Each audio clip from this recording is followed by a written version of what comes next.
Hello students, this is professor Narayan Purohit and once again welcome to the world of commerce. बेटा आज का जो अपना सब्जेक्ट है वो है आपका मैथमेटिक्स पार्ट 2। जैसे कि आपको कॉमर्स में टोटल 6 सब्जेक्ट हैं। अब 6 सब्जेक्ट में जो अपना सबसे पहला सब्जेक्ट आपने पढ़ा रहेगा वो है अकाउंटेंसी, उसके बाद मैथमेटिक्स, देन मैथ्स के ऑप्शन में आपका एसपी भी रहता है, देन इकोनॉमिक्स, ओसी और कौन सा रहेगा अपना इंग्लिश करके, और जो आपका ऑप्शनल सब्जेक्ट है हिंदी, आईटी और फ्रेंच करके वो भी है। तो अपना जो इंटरेस्टिंग सब्जेक्ट है वो है मैथ्स। मैथ्स में बेटा 2 पार्ट हैं, पार्ट 1 एंड पार्ट बी।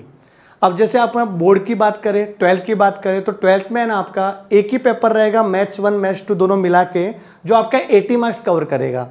और जो आपका 11th स्टैंडर्ड है ना वो तो आपके कॉलेज पे डिपेंड है कि कॉलेज वाले कितने मार्क्स के लिए आपका मैथ्स का पेपर ले रहे हैं। तो ये जो अपना सब्जेक्ट है बहुत ही इंटरेस्टिंग है। इसमें जो भी टॉपिक है वो टॉपिक सारे बहुत ही काम के हैं। अगर समझो आप कॉम्पिटिटिव एग्जाम देने वाले हो तो उसमें भी ये सारे टॉपिक्स आपके कवर होंगे। तो स्टार्ट करते हैं हम लोग अपना टॉपिक वाइज। सबसे पहला जो टॉपिक है वो है पार्टीशन वैल्यू। अब बेटा ये पार्टीशन वैल्यू आपने ना अपने स्कूल के टाइम में भी पढ़ा रहेगा। मैं आपको याद दिला दूं, जैसे मीन, मीडियन, मोड। याद आ रहा है कुछ? मीन मतलब क्या होता है बेटा? एवरेज। ये आपने देखा रहेगा वर्डिंग एक्स बार करके, ठीक है। तो mean, median and mode. Mode मतलब कैसा, देखो मीडियन को अपन लिखते थे एम करके और मोड मतलब जेड। जो ज्यादा बार आया उसको मोड बोलते हैं। बहुत सारे रहते थे observation, the number which occur maximum number of times is mode. तो ऐसे ही अपने को ना ये पार्टीशन वैल्यू में मीडियन के बारे में पढ़ना है। मीडियन के बारे में आपने मीडियन तो पढ़ा रहेगा स्कूल के टाइम पे, बट इसके आगे कुछ और भी पार्ट है, जैसे क्वार्टाइल्स, डेसाइल्स, परसेंटाइल्स। वो अपने को 11th स्टैंडर्ड में कवर करना है। और ये जो टॉपिक है पार्टीशन वैल्यू, ये अपने सीए फाउंडेशन में भी कवर होता है। सीए फाउंडेशन, सर ये क्या होता है सीए फाउंडेशन? जो सीए की एग्जाम देता है ना उसको 3 जो स्टेप से गुजरना पड़ता है। सबसे पहला foundation, then intermediate, then final, फिर वो सीए बन जाएगा, ठीक है ना। अगर आप 11 से डिसाइड करते हो तो आप 5 साल में सीए बन सकते हो। तो यहाँ पे सीए फाउंडेशन की मैं बात ज़्यादा करूँगा इसमें, कि जो कॉमर्स में सबसे जो हाईएस्ट जो बोलता ना अच्छा वाला कोर्स वो है अपना सीए, चार्टेड अकाउंटेंसी। तो उसमें भी ये कवर होता है। प्लस अपना सीए से कंपनी सेक्रेटरी, उसमें भी ये कवर होगा। एक सीएमए करके भी कोर्स होता है, सीएमए कॉस्ट मैनेजमेंट अकाउंटेंट, तो उसमें भी ये अपना टॉपिक कवर होता है, ठीक है ना। तो सारा लिखना तो इतना पॉसिबल नहीं है। मैं मोस्टली आपको सीए फाउंडेशन के बारे में गाइड करूंगा, बिकॉज मैं सीए फाउंडेशन वालों को भी मैथमेटिक्स सिखाता हूं। तो यहाँ पे partition value, then after measures of dispersion, ये भी इसके आगे का पार्ट है, ठीक है। ये आपका अगेन सीए फाउंडेशन में कवर होता है।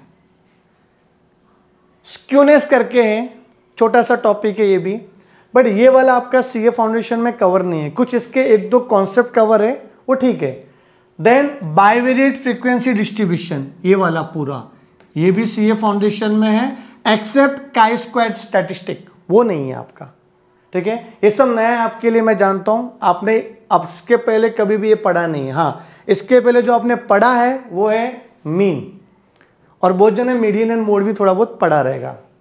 देन कोरिलेशन, एकदम नया topic, correlation, relationship between 2 variable. जैसे आपने देखो इकोनॉमिक्स में पढ़ा रहेगा डिमांड और प्राइस में क्या रिलेशन होता है। तो सर प्राइस बढ़ेगा तो डिमांड कम हो जाएगा, प्राइस कम होगा तो डिमांड बढ़ेगा।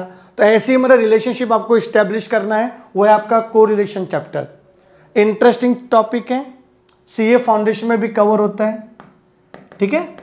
Then after permutation and combination, sir ये वाला, ये भी आपके सीए फाउंडेशन में कवर हो रहा है। आप देखो कितना इंपॉर्टेंट है आपका 11th। अगर समझो आप 11th, लोग क्या करते हैं कि 11th को थोड़ा सा लाइटली लेते हैं, क्योंकि 11th का जो मार्क्स है वो 12th में काउंट नहीं होता।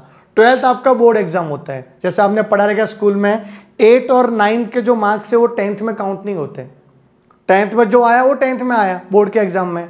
तो इसके हिसाब से देखो, अगर देखा जाए तो 11th लोग स्किप करते हैं कि हमने तो 11th पढ़ना ही नहीं, हम 12th में सीधा क्लास करेंगे।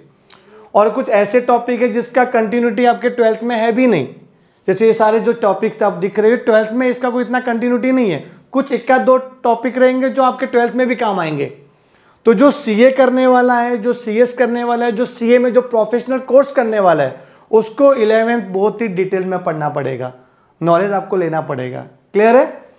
देन प्रोबेबिलिटी, ये तो पढ़ा हुआ है स्कूल के टाइम में, ठीक है। इधर भी है सीए फाउंडेशन में आपको प्रोबेबिलिटी, लीनियर इनइक्वालिटी, बेटा ये 12th में भी थोड़ा सा इसका कॉन्सेप्ट काम आएगा, आपको 12th में भी काम आएगा, और ये आपको सीए फाउंडेशन में भी उसका थोड़ा सा पार्ट है।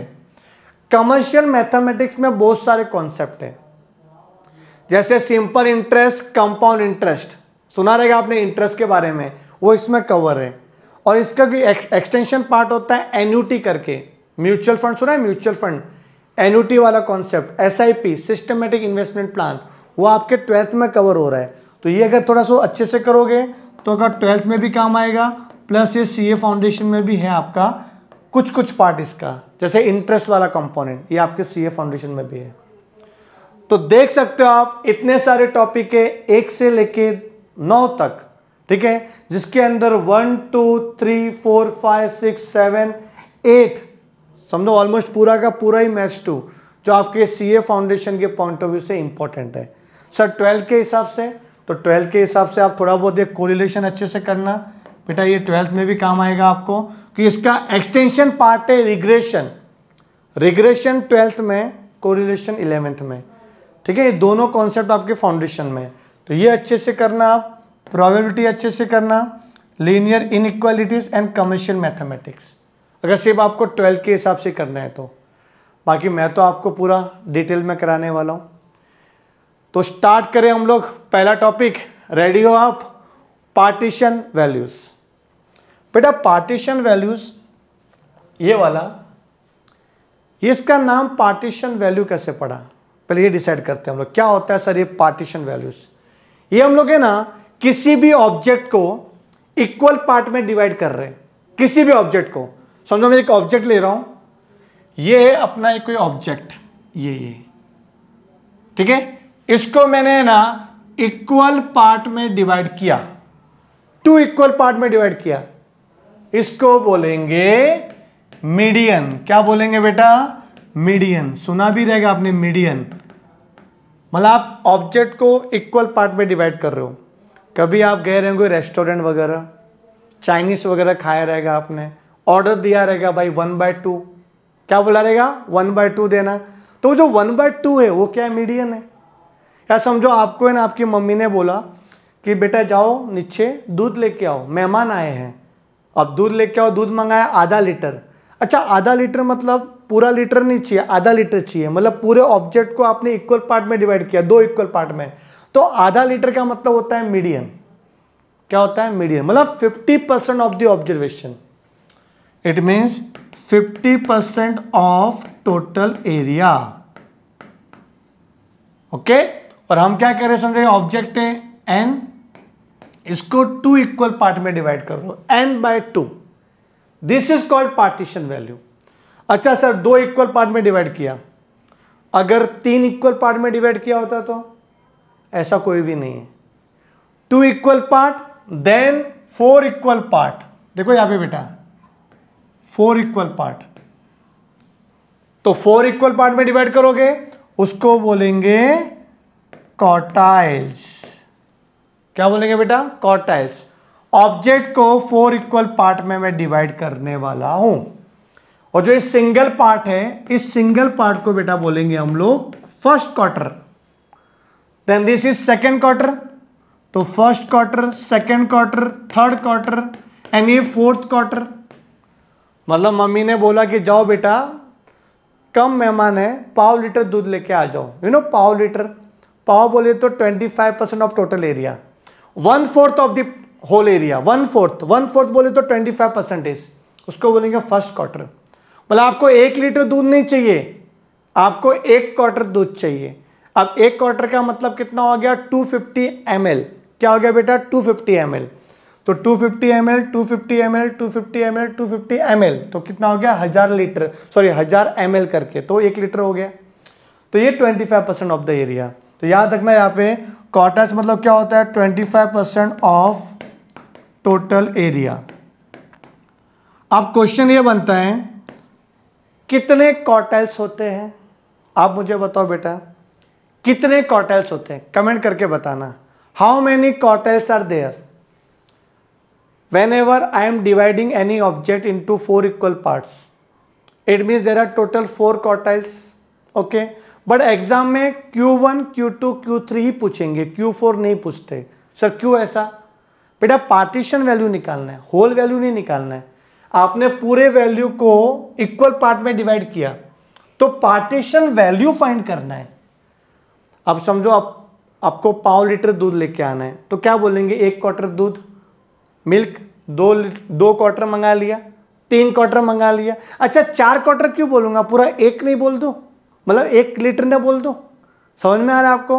तो क्वार्टर मतलब उसका पार्टीशन वैल्यू, तो पार्टीशन वैल्यू ही पूछ सकते, पूरा अक्खा नहीं पूछ सकते। क्लियर है? तो याद रखना there are total 4 quartiles, but पूछेंगे कितना, 3 क्वार्टाइल्स। तो एग्जाम में कुछ एमसीक्यू आ गया तो कितने क्वार्टाइल्स होते हैं, तो आप क्या लिख के आना, 3 क्वार्टाइल्स होते हैं। 3 कौन सा, Q1 Q2 Q3, 4 equal part में डिवाइड करेंगे बट क्वार्टर्स कितने होते हैं, 3। Q4 कभी नहीं पूछा जाता। अंडरस्टूड? तो ये आ गया मीडियन क्वार्टाइल। उसके बाद समझो आप 10 इक्वल पार्ट में डिवाइड कर रहे हो, 1 2 3 4 5, 1 2 3 4 5, तो आपने ऑब्जेक्ट को 10 इक्वल पार्ट में डिवाइड किया, उसको बोलेंगे डेसाइल्स। डेसाइल 10% का एरिया रहेगा आपका, 10। तो अभी अब परसेंटाइल, सॉरी डेसाइल हो गया। अब डेसाइल का कितने डेसाइल होंगे, how many deciles are there, तो आप क्या बोलोगे, D1 D2 up to D9। Clear है मैं क्या बोल रहा हूं? Partition value, median, quartiles, deciles, एक और है लास्ट, उसको बोलेंगे परसेंटाइल्स। बेटा परसेंटाइल का मतलब 100 इक्वल पार्ट्स, एक पार्ट 1% इसका, 1% का, तो 1% इज 1%, टोटल 100 इक्वल पार्ट है, 100 इक्वल पार्ट्स, तो उसको बोलेंगे परसेंटाइल्स। तो यहां पे आ जाएगा बेटा परसेंटाइल्स, ठीक है। तो P1 P2 इससे डिनोट करेंगे अप टू P99, P100 कभी नहीं पूछेंगे। तो आई होप कि आपको यहां तक समझ में आ गया रहेगा। ये आपका इंट्रोडक्शन था कि पार्टीशन वैल्यू क्या है। बेटा देखो अभी आपको करना क्या रहेगा पता है, लेक्चर तो सुनना ही है अच्छे से। मैं आपको सारे गवर्नमेंट टेक्स्ट बुक के सम है वो सॉल्व कराने वाला हूं। आपके पास है ना 2 बुक होनी चाहिए, 2 बुक, एक रहेगी आपकी फॉर्मूला बुक, एक रहेगी प्रैक्टिस बुक। फॉर्मूला बुक में आपको सारे फॉर्मूलाज लिखना है जो मैं आपको कराऊंगा यहाँ पे, और प्रैक्टिस बुक में हम लोग साथ साथ में प्रैक्टिस करते रहेंगे, ठीक है। और मैं क्या करूंगा, कॉन्सेप्ट पहले क्लियर कराऊंगा, फिर उससे रिलेटेड क्वेश्चन करूंगा, कॉन्सेप्ट देन क्वेश्चन, फिर कुछ प्रैक्टिस करने के लिए आपको दूंगा, वो आपको मुझे बताना पड़ेगा कमेंट करके कि आपका आंसर आया कि नहीं आया, ठीक है। तो ऐसे ही हम लोग स्टडी करेंगे पूरा थ्रू आउट द ईयर, ठीक है। और एक फिक्स्ड टाइम रहेगा, फिक्स्ड डेट रहेगा अपने को, वो हिसाब से आपको लेक्चर ज्वाइन करना पड़ेगा। तो आगे बढ़ते हम लोग, ये आपका इंट्रोडक्शन था। अब आपको जैसे मैंने बोला कि एक फॉर्मूला बुक लेना है, ये कुछ लिखना मत, आप start writing in your formula book, ठीक है।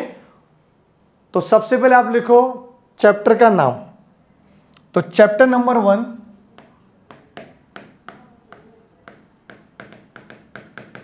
Partition values.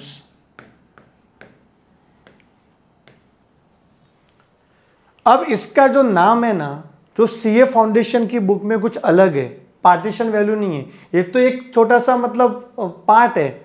मेन जो टॉपिक है ना, मेन जो टॉपिक, जो मेन आपका जो ये सिलेबस है इसका, वो है मेजर्स ऑफ सेंट्रल टेंडेंसी। लिखो साथ में, measures of central tendency and dispersion, ये इस चैप्टर का नाम होना चाहिए था। अब सर ये मेजर्स ऑफ सेंट्रल टेंडेंसी क्या होता है, तो यहां पे अंडरलाइन करो, इसका मतलब होता है average characteristics of given data data का एवरेज फाइंड करना, डेटा का एवरेज फाइंड करना। अगर मैं आपसे पूछूं कि आपका 10th में कितना परसेंटेज आया था, कमेंट करके बताओ बेटा, आपका 10th में कितना परसेंटेज आया था। ओके, समझो किसी का आया है 92%। अब 92% आपने कैलकुलेट कैसे किया था? सारे सब्जेक्ट के जो मार्क्स थे उसका total divide by number of subject, क्योंकि सारे सब्जेक्ट आपके 100 मार्क्स के, तो आपने सारे सब्जेक्ट के मार्क्स का टोटल किया divide by number of subject, तो क्या आ गया? एवरेज आ गया। तो यहां पे अपने को है ना एवरेज फाइंड करना है, तो किसी भी डेटा का अपन क्या फाइंड करेंगे? एवरेज। तो एवरेज को क्या बोलते हैं? Central tendency. अब जो ना एवरेज की बात हो रही है, एवरेज में ना दो टाइप होते हैं। एक होता है बेटा मैथमेटिकल एवरेज, मैथमेटिकल। एक होता है positional average, positional average. Mathematical जो एवरेज होता है उसमें आता है मीन। क्या आता है? मीन। एंड जो पोजिशनल वाइज एवरेज होता है ना, पोजिशनल वाइज, इसमें आता है मीडियन एंड मोड। तो जो आपका ये टॉपिक है पार्टीशन वैल्यू, वो होता है आपका मीडियन। सोचो, मतलब डिटेल में अगर मैं बताऊं तो चैप्टर का नाम है मेजर्स ऑफ सेंट्रल टेंडेंसी। इसके अंदर होता है एवरेज, एवरेज बोले तो मैथमेटिकल, पोजिशनल। मैथमेटिकल में मीन, जो आपने स्कूल टाइम में पढ़ा है। देन पोजिशनल में मीडियन एंड मोड, ये भी पढ़ा था आपने स्कूल टाइम में। तो जो मीडियन है, मीडियन, उसी को बोलेंगे अपन पार्टीशन वैल्यू। पर मीडियन में और भी पार्ट आ गया, क्वार्टाइल्स, डेसाइल्स, परसेंटाइल्स। अंडरस्टूड? ये है आपका चैप्टर। तो सर ये डिस्पर्जन क्या है? डिस्पर्जन बेटा, डिस्पर्जन का मतलब है कि डेटा में वेरिएशन कितना हो रहा है, चेंजेस कितना हो रहा है, डेटा में वेरिएशन कितना हो रहा है। सर वेरिएशन मतलब क्या? आपने कभी शेयर मार्केट में कभी डील किया क्या? जैसे किसी कंपनी के शेयर्स का प्राइस वगैरह, मूवमेंट, जैसे टाटा मोटर्स का जो प्राइस है शेयर्स का, समझो अभी चल रहा है 600 रुपये, वो हो गया समझो 650, 550 हो गया, तो मूवमेंट हो रहा है। क्या डेली बेसिस पे क्या शेयर का प्राइस सेम होता है क्या? अरे हर सेकंड में चेंज होते रहता है, तो वेरिएशन हो रहा है आपका। तो वेरिएशन को क्या बोलते हैं हम लोग? डिस्पर्जन। वो अपने को सीए फाउंडेशन में पढ़ना है, अपने इस सिलेबस में नहीं। क्लियर है कि नहीं? सिलेबस में नहीं है आपके। तो यहाँ पे अभी हम लोग डिस्कस नहीं करेंगे। सेंट्रल टेंडेंसी में एवरेज, इसमें मीडियन में अपन डिस्कशन करेंगे। Before that first of all we have to find the category of data. Data क्या होता है और डेटा कितने टाइप के होते हैं, वो आपको समझना पड़ेगा। बेटा डेटा का मतलब होता है क्वेश्चन, जो आप स्टडी कर रहे हो वो होता है डेटा।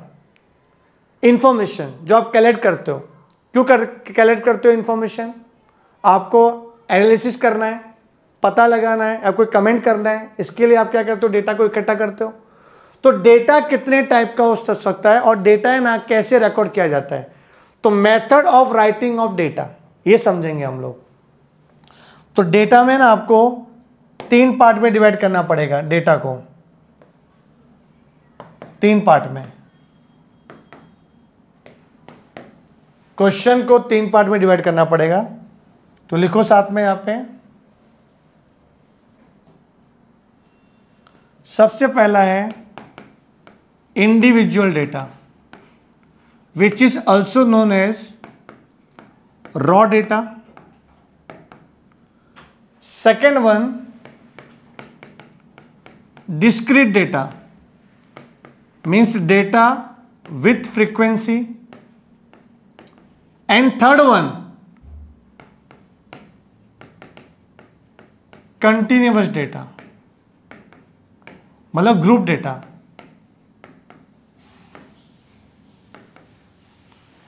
बेटा ये क्लासिफिकेशन बहुत ही इंपॉर्टेंट है, ये करना ही पड़ेगा आपको क्लासिफिकेशन। तो यहां पे ना सबसे पहला इंडिविजुअल डेटा, इसका एग्जांपल देख लो क्या है। अगर ऐसा क्वेश्चन दिखा 57392, तो ये आपका इंडिविजुअल डेटा है, रॉ डेटा है। जैसे आपका ये पहला क्वेश्चन दिख रहा है ना, ये आपका रॉ डेटा है, ठीक है ना। उसके बाद डिस्क्रीट डेटा क्या होता है? इसमें 2 कॉलम होंगे, x and there frequency. Frequency बोले तो कौन कितनी बार आ रहा है। अच्छा, ये डेटा क्या होता है बताइए, इसी का एक्सटेंशन वर्जन है। समझो डेटा इंडिविजुअल बहुत ही ज़्यादा है और उसमें रिपीटेशन भी हो रहा है, जैसे यहाँ पे 7 7 7 7 7 3 3 3 3 ऐसा रिपीटेशन भी हो रहा है। तो हम लोग क्या करेंगे, रॉ डेटा को कन्वर्ट करेंगे डेटा फ्रीक्वेंसी में। कैसे करते हो देखो, सपोज ये आपका डेटा है 3 7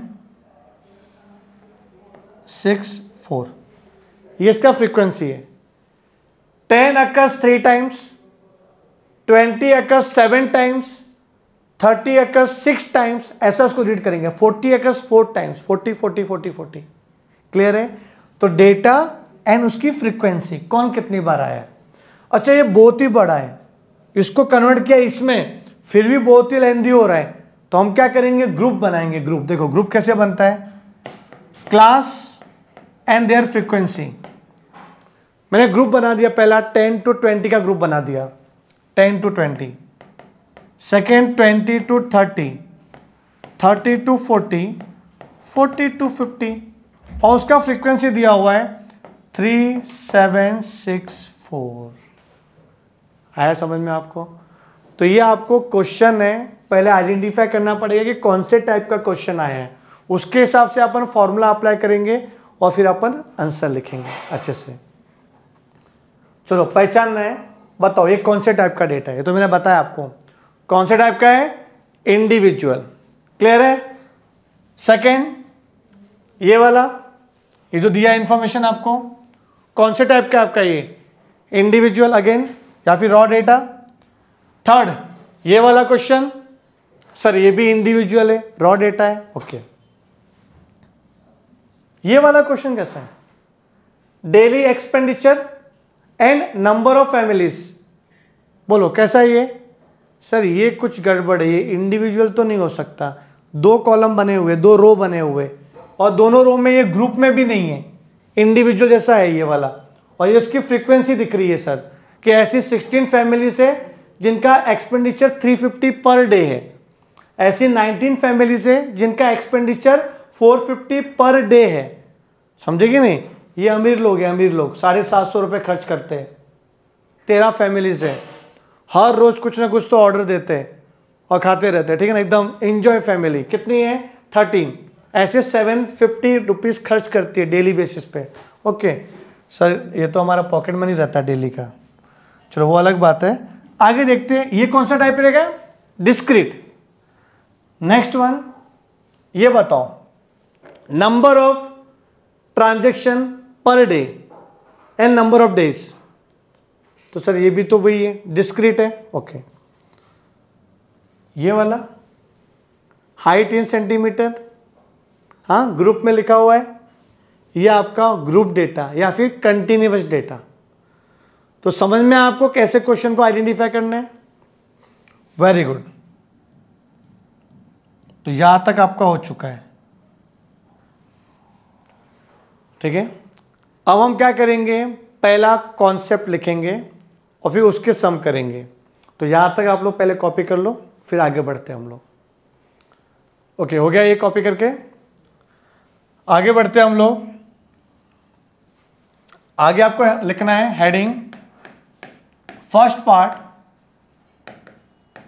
मीडियन। मीन्स पार्टीशन वैल्यू में आपको पहले एक कैटेगरी करा रहा हूं मीडियन करके।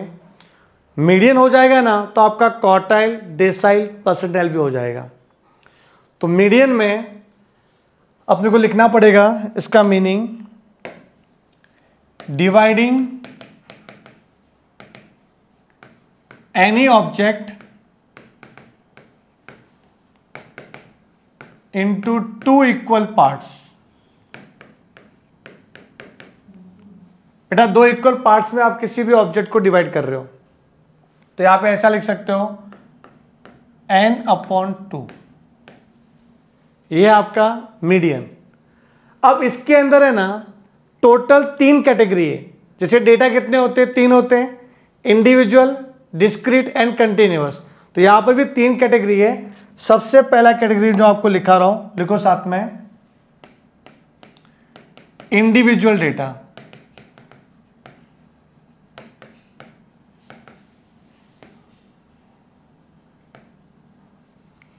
इसमें स्टेप्स, ये स्टेप फॉलो करोगे आपका आंसर आ जाएगा।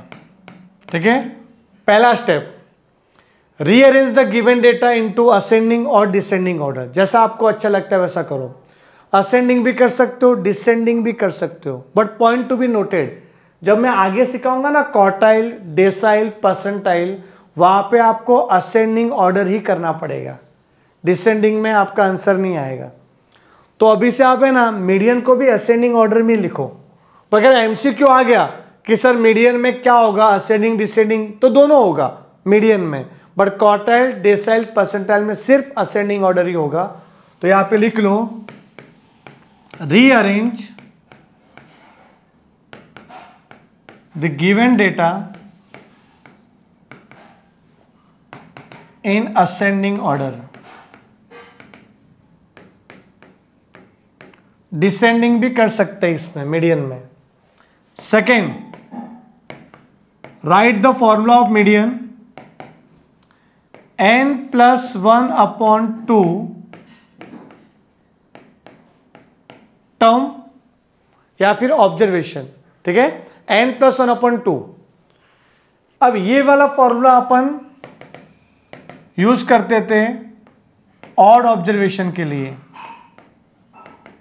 याद आ रहा है कुछ स्कूल में? इवन होता था ऑड, ऑड मतलब क्या हो गया, 1, 3, 5, 7, 9। अगर ऐसे ऑब्जर्वेशन है तो ये फॉर्मूला यूज करेंगे, otherwise n/2 term plus n/2 + 1 term divide by 2। Average find कर रहे हैं अपना। ये किसके लिए? इवन ऑब्जर्वेशन के लिए। तो odd observation and even observation. Clear है? ये दो स्टेप में आपका आंसर आ जाएगा मीडियन का। चलो मैं दो क्वेश्चन ले लेता हूं, आपको समझ में आ गया कैसे करना है इसको। यहां पे जो क्वेश्चन है ना आपका, इसी में मैं बता रहा हूं आपको। वैसे इस क्वेश्चन में पूछा क्या है, कंप्यूट ऑल दी क्वार्टाइल्स, पर मैं पार्ट टाइम क्वार्टाइल्स को हटा देता हूं, कंप्यूट मीडियन। मैं आपको मीडियन फाइंड करके बताता हूं इसमें क्या करेंगे। तो पहला स्टेप क्या था आपका कि असेंडिंग ऑर्डर लिखो। तो इसका असेंडिंग ऑर्डर आता है आपको? यस सर आता है हम लोग। असेंडिंग ऑर्डर लिखे साथ साथ में। पहला आएगा असेंडिंग ऑर्डर। बताओ मेरे को फास्ट, असेंडिंग ऑर्डर सबसे छोटा कौन है? छोटे से बड़ा सबसे छोटू है इधर 10 का सीरीज ना, तो 10 के में क्या लिखा है यहाँ पे 10.5, तो 10.5, 10.6, 10.7, 10.9, तो लिखो यहाँ पे 10.5, 10.6, 10.7, उसके बाद 10.9, देन आफ्टर 11 का सीरीज कौन सा है? ये 11 दिख रहा है आपको यहाँ पे, 11.1, 11.5 और 8, 158, 158, अंडरस्टूड? देन 12, 12.6, 12, 12.6, 13, 13.5,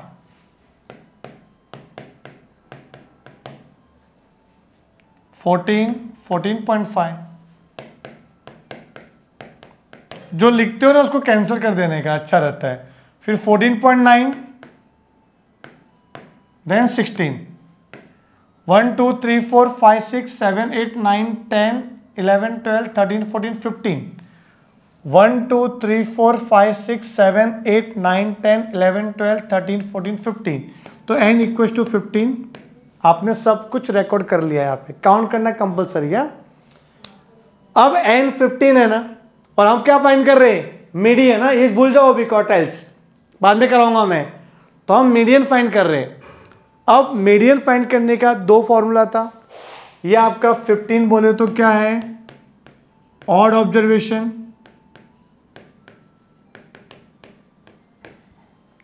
तो क्या आएगा मीडियन का formula, n+1/2 term, n equals to 15 +1/2 term. बेटा 15 + 1 कितना होता है 16, 16/2 8, तो यहां पे आ जाएगा 8th term. This is the rank of median.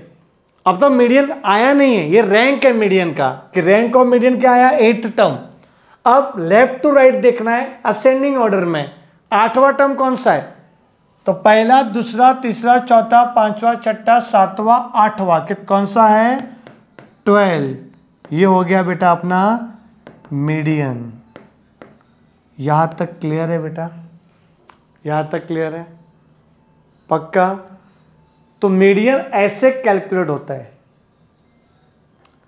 तो मैं आपको मीडियन बता रहा हूं पहले, क्वार्टर्स बाद में बताऊंगा।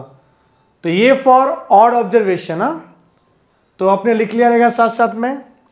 अब अगर इवन ऑब्जर्वेशन आ गया, ये देखो बेटा, ये आपका इवन ऑब्जर्वेशन है 1 2 3 4 5 6 7 8 9 10, और पूछा गया यहाँ पे कैलकुलेट Q1 एंड Q3, हटाओ इसको, calculate median. For the time being मैं हटा रहा हूं, बाद में क्वार्टर्स भी कराऊंगा मैं। तो पहला स्टेप क्या रहेगा, असेंडिंग ऑर्डर। फटाफट आओ मेरे साथ में, लिखो असेंडिंग ऑर्डर।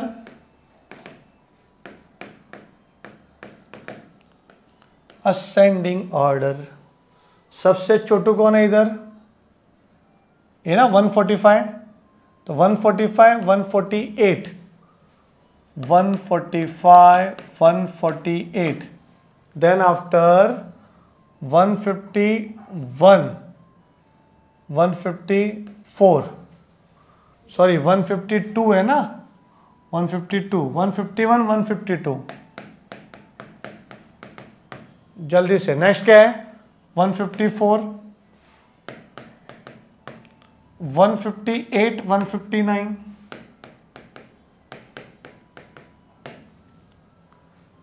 किधर गया अभी आगे 163 171, सर 2 बार आया, 2 बार है तो क्या हुआ 2 बार लिखो, 3 बार आया तो 3 बार लिखो, ठीक है।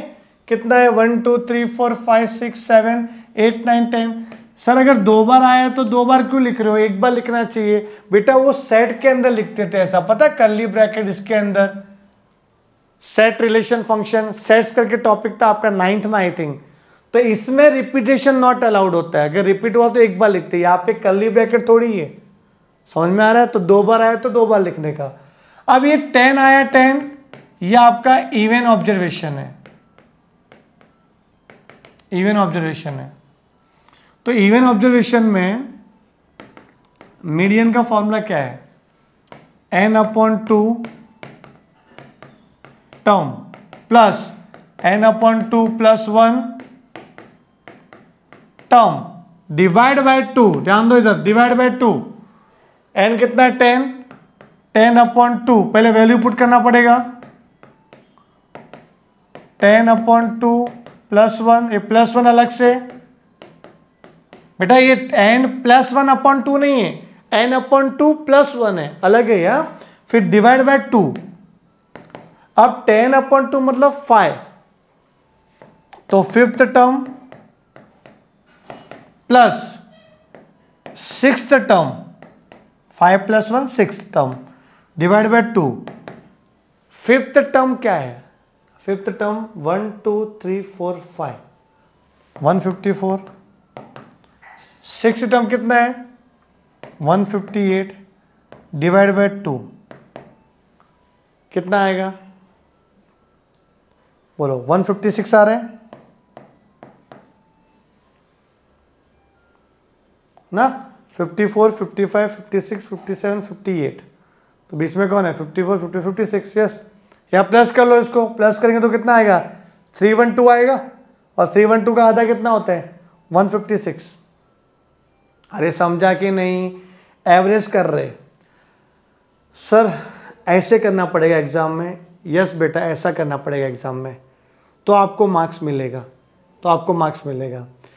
सर कुछ अलग मेथड इसका करने का, अगर ये एमसीक्यू में आता तो कैसे करते हैं? इतना टाइम लग रहा है सर, एमसीक्यू आता तो मैं आपको एमसीक्यू के हिसाब से बताता हूँ। अगर ये एमसीक्यू में आता था तो पहले करने का असेंडिंग ऑर्डर, फिर क्या देखने का कि ये टोटल 4 टर्म आगे से, ये 4 टर्म पीछे से, तो बीच में कौन है? बीच में ये दोनों टर्म है। क्लियर है? बीच में ये दोनों टर्म है, तो ये दोनों टर्म बीच में, तो उसका एवरेज कर लो। एवरेज बोले तो दोनों को प्लस करके डिवाइड बाय 2, वही किया देखो मैंने। अगर ये एमसीक्यू में आ गया तो मैं ऐसे ही चेक करूंगा, ये सब लिखने की जरूरत नहीं पड़ेगी मेरे को।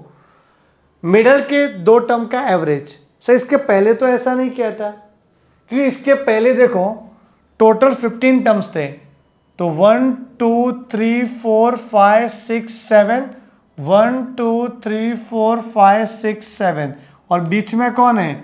बीच में ये है, बीच का बंदर। ठीक है, बीच का बंदर 12 आपका क्या आएगा? मीडियन।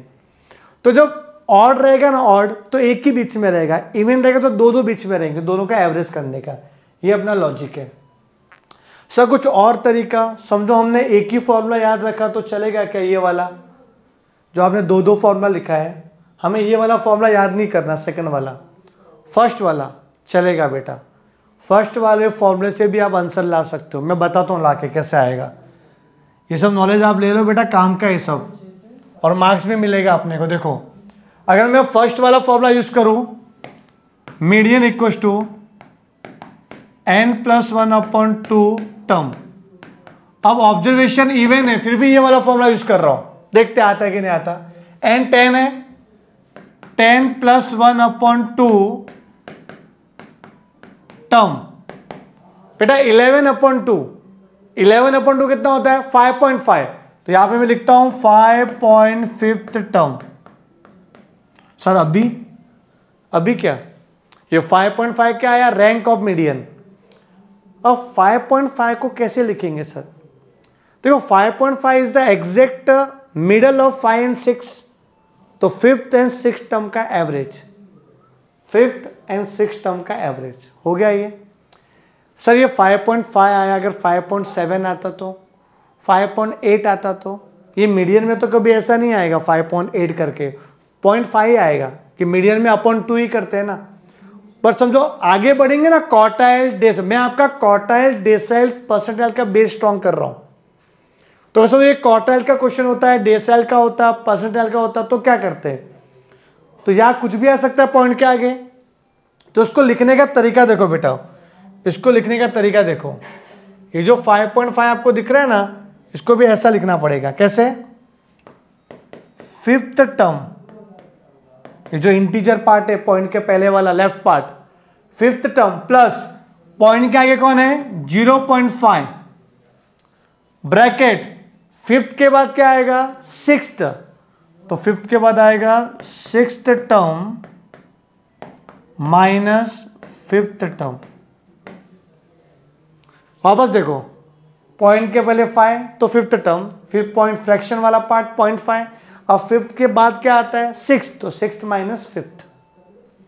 सपोज ये 7.5 होता, 7.5, 7th term plus 0.5, 8th term minus 7th term, 8th term minus 7th term, ऐसा आता कि 7 के बाद 8 आता है। तो 5th टर्म कौन सा है? 1 2 3 4 5 ना, ये वाला 154, तो 154 प्लस 0.5, 6th वाला टर्म 158 माइनस 154। पहले ब्रैकेट सॉल्व करेंगे, ब्रैकेट सॉल्व करना पड़ेगा बेटा। कितना आएगा ये? 4। अब बताओ 4 इंटू 0.5 मतलब आधा, 4 का आधा कितना होता है? 2, तो यहां पे 2 आ जाएगा, तो आ गया ना 156। देखो same to same as it is. तो समझ गए आप मीडियन कैसा? अभी कोई भी क्वेश्चन आएगा मीडियन का, अगर डेटा इंडिविजुअल रहेगा तो आप कर सकते हो। पक्का बेटा? तो ये आपका मीडियन पार्ट है। अब मैं आपको क्वार्टाइल भी इसी में बता देता हूँ ताकि आपको इजी गिरेगा। तो आपके फॉर्मूला बुक में आ जाओ, फॉर्मूला बुक में ये वाला, इसमें ये आपने लिखा मीडियन करके हेडिंग। अब अगर क्वार्टाइल होता तो स्टेप्स तो सेम ही फॉलो करेंगे अपन, सेम ही, या अलग से लिख लो, write separately. If quartiles then quartiles में क्या पूछते हैं लोग, Q1 Q2 Q3। देखो क्वार्टाइल्स पूछा तो भी ऐसे ही करना है, असेंडिंग ऑर्डर तो करना ही पड़ेगा। इधर चेंजेस हो जाएंगे, जहां दो फॉर्मूले थे वो एक ही फॉर्मूला बनेगा। ये इसको मत करना, ये कुछ काम का भी नहीं फॉर्मूला आपका। मैंने भी आपको प्रूव करके बताया कि आप ये फॉर्मूला यूज करते तो भी आंसर आ रहा था आपका, तो ये क्यों अप्लाई करने का। सर स्कूल में तो कराया था, तो करो ना, स्कूल में चलेगा, ठीक है। वैसे आपके सिलेबस में मीडियन तो है ही नहीं, क्वार्टाइल्स की सम ही है, क्वार्टाइल्स, परसेंटाइल और डेसाइल करके। तो Q1 Q2 Q3 में क्या करना है, ये फर्स्ट वाला फॉर्मूला कौन सा, n+1 अपॉन फोर्थ टर्म। क्या बात है सर, सर इसका भी n+1 upon fourth term. Sir third वाले का वो भी same n+1 upon fourth term. तो सर फर्क क्या हुआ तीनों में, तीनों तो सेम ही है। Q1 है तो 1 से मल्टीप्लाई, Q2 है तो 2 से मल्टीप्लाई, Q3 है तो 3 से मल्टीप्लाई। ये आपका फॉर्मूला बन जाएगा। क्लियर है कि नहीं। और अपॉन में 4 आएगा। याद रखना बेटा, जब भी क्वार्टाइल्स की कहानी होगी तो क्वार्टाइल्स में हमेशा याद रखना n/4 ही होता है, समझे। ये आप लिख लो n/4। तो यहाँ पे आपको ये समझ में आ गया रहेगा कि मैं कहना क्या चाहता हूँ। कैटेगरी पहले आप डिवाइड करो, उसके बाद सम प्रैक्टिस करो तो हो जाएगा। जैसे मैंने आपको Q1 Q2 Q3 तीनों बता दिया फॉर्मूला, और हमने एक क्वेश्चन भी किया, देखो ये वाला क्वेश्चन भी किया, पर हमने क्या किया, मीडियन लेके किया था, मीडियन वाला।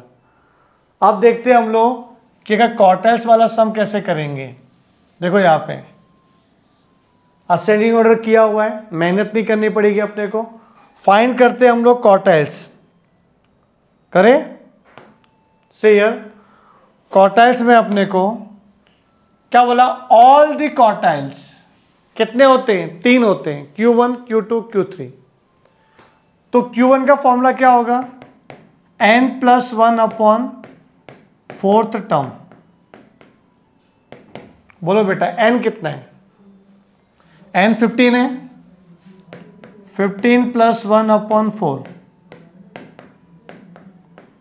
मतलब आपको ये मत लिखना इधर, ये मत लिखना, n 15 लिखना, और ये तो मीडियन है, इसको हटा दो। ये तो हो गया, प्रैक्टिस के लिए बताया था मैं आपको मीडियन कैसा होगा। तो n = 15, तो 15 + 1 अपॉन 4 कितना होगा, 16/4। अब 16/4 का मतलब होता है फोर्थ टर्म। तो from left to right 1 2 3 4 10.9, this is Q1। Similar way में Q2 भी करते हैं हम लोग। Q2 में 2 से मल्टीप्लाई करेंगे तो 2n+1 अपॉन फोर्थ टर्म। तो 2 बेटा याद ध्यान देना, n+1 अपॉन 4 आपने इधर निकाल के रखा, देखो कितना था, 4 था ना अपना, तो यार डायरेक्टली आप 4 लिख सकते हो।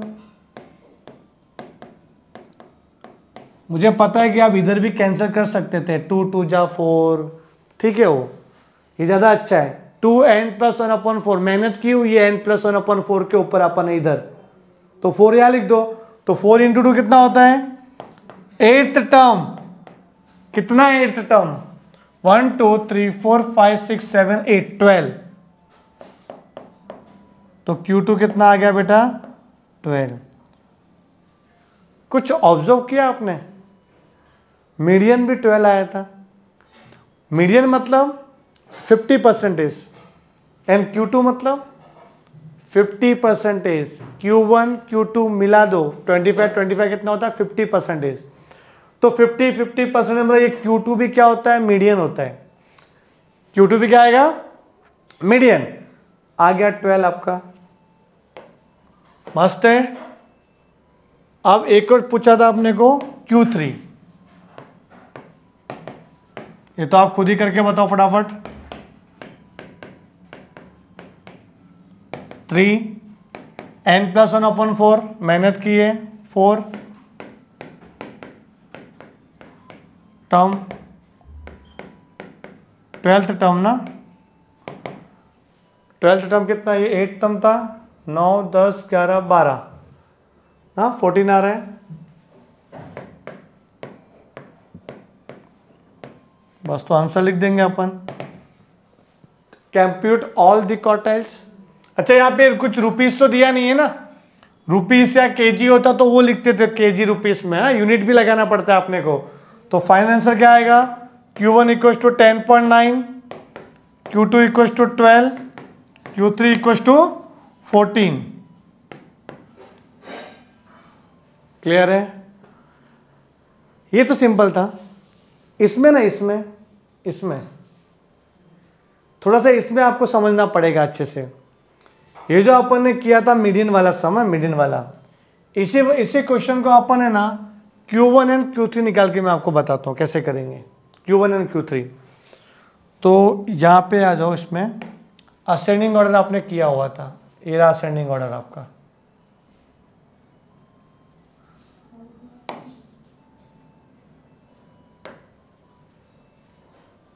ये लिखने का नहीं है एग्जाम में, जब भी क्वार्टाइल पूछेंगे तो इवन ऑर्डर करके लिखना मत। यहाँ पे अपन Q1 भी निकालते हैं और Q3 भी निकालते हैं। तो पहले Q1 का फॉर्मूला लिखो आप, क्या है Q1 का फॉर्मूला, तो Q1 इक्वल टू n+1/4। बेटा ये अच्छा क्वेश्चन है,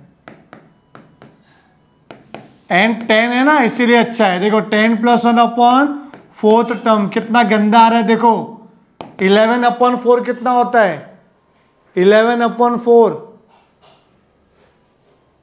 ट्राई करो, 4 2 जा 8, 0.0, 4 7 जा 28, 4 5 जा 20, 2.75। देखो गंदा है कि नहीं, और मैंने बोला भी था, सिखाया भी था, देखो कि जब कुछ कितना भी गंदा क्यों ना आए ये मेथड फॉलो करना है। 5.5 रहेगा तो ऐसे लिखने का, और 2.75 आया तो कैसे लिखोगे, पॉइंट के पहले 2 है तो सेकेंड टर्म प्लस 0.75। अब सेकेंड के बाद क्या आता है, थर्ड, तो यहां लिखना पड़ेगा third term minus second term.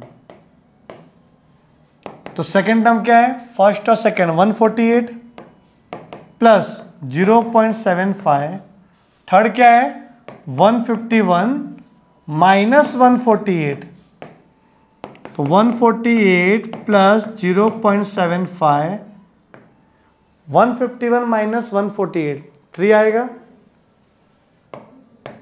तो पहले मल्टीप्लाई करेंगे हम लोग,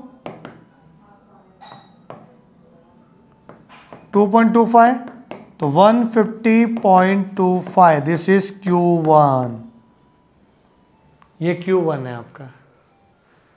आया समझ में आपको, और अगर Q1 निकाल दिया तो Q3 भी निकल जाएगा अपना।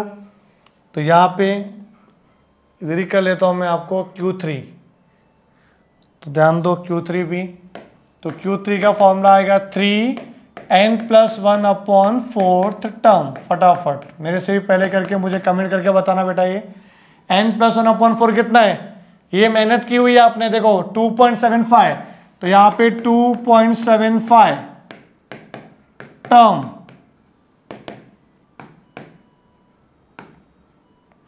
8.25 right, 8th term plus 0.25, after 8 9 होगा तो 9th term minus 8th term,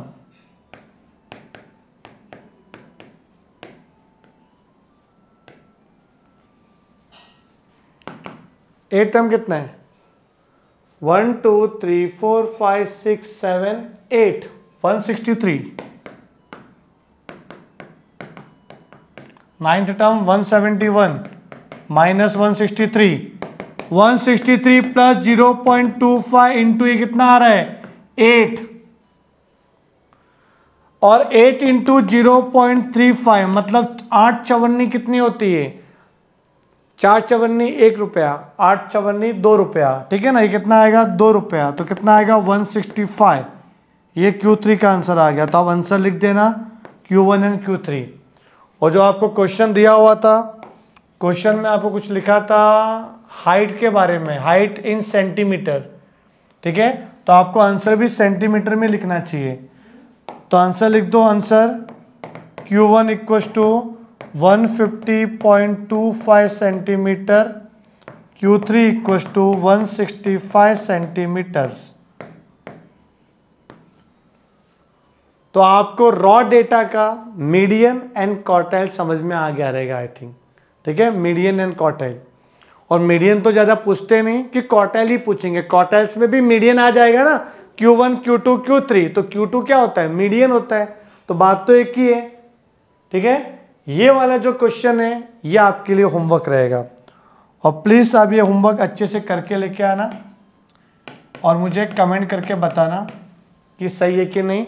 एक बार क्वेश्चन अच्छे से देख लेना कि बहुत सारे गवर्नमेंट टेक्स्ट बुक में ना, पहले वाले गवर्नमेंट टेक्स्ट में कुछ अलग डेटा था, इसमें शायद ये 190 की जगह पे 191 था आई थिंक। देख लेना आप कैसा रहेगा। तो क्वेश्चन एक बार चेक कर लेना कि मेरे क्वेश्चन से आपका क्वेश्चन मैच हो रहा है कि नहीं हो रहा है, फिर आप आंसर कमेंट करके बताना मुझे, ठीक है। तो मिलते हैं अपने अगले सेशन के लिए, तब तक के लिए bye bye, take care and thank you so much.